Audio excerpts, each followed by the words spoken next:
We've been going through this campaign, talking to a lot of members, but the one thing I've always said, to earn this majority, we're servants. We should put this conference first. And I think there's something to be said for us to unite.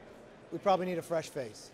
I'll stay on as majority leader, but the one thing I found in talking to everybody, if we are going to unite and be strong, we need a new face to help do that. All right, ladies and gentlemen, of course, that shocked the world when Kevin McCarthy said he was not running for Speaker. The vote postponed. Joining us now is Dick Morris, Newsmax TV political analyst and best-selling author of Power Grab. Hello, Dick. How are you, sir? I'm doing great, Steve. How are you? I'm fine, thank you. All right, so how much of this do you think was what he said about the Benghazi committee that Hillary has already capitalized on?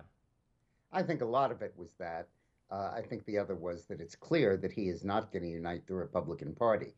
You had 40 members of the so-called, I think it is called Freedom Caucus or Conservative Caucus, the Tea Party members, who voted for Webster for Speaker, Daniel Webster from Florida.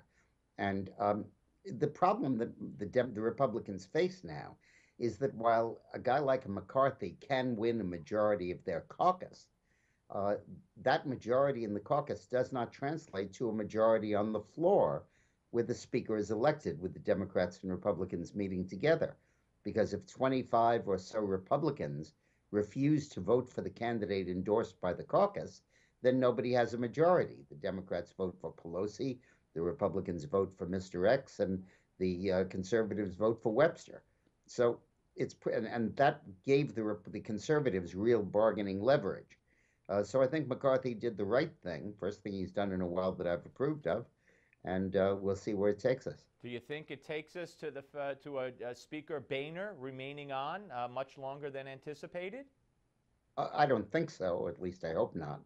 There are 435 members of the House, 220-something Republicans, and I'm sure we can find a pretty good speaker among them.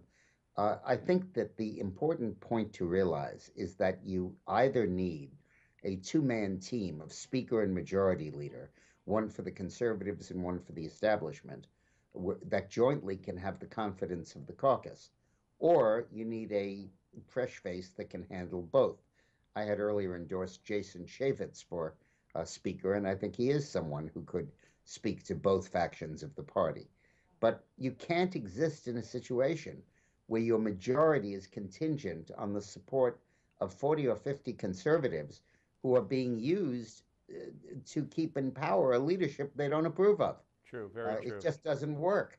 All right, let's move over to the presidential race. Of course, a lot of controversy. Ben Carson, we have him on all this week here on the Steve Malzberg Show, and he's been doing a lot of media, gotten a lot of publicity, a lot of controversy with remarks on guns, and a little bit earlier on Muslims. But I got to feel, Dick, every time they attack him, like Wolf Blitzer was badgering him based on the Rupert Murdoch tweet about we need a real black president. Do you think he's a real black president? And he says, well, he's real, and he's president, and he's black. He says, but can't you just say it? I mean, every time they badger him, I think it helps his poll numbers.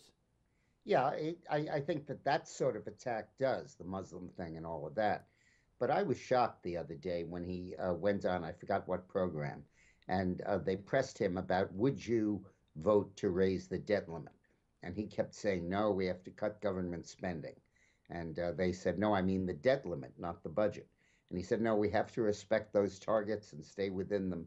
And it was very clear from the discussion he had no idea what the debt limit was. Now, you can oppose raising the debt limit. That's not a strange position. But his lack of knowledge was startling. And also, listen, I find him so laid back, so slow of speech, that I just think he'd be eaten alive in a general election. You think so? Okay, let's talk about Trump. Is anybody going to stop Trump? Well, the only one who really can stop Trump is Trump.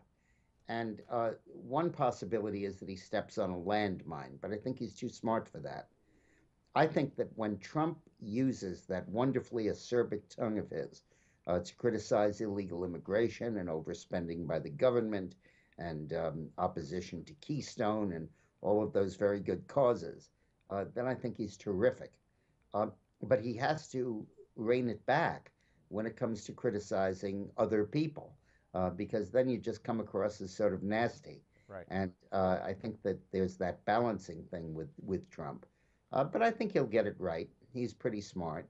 And I think he's got a heck of a shot for winning this nomination. And if Biden gets in and says Elizabeth Warren is going to be my VP, what happens there?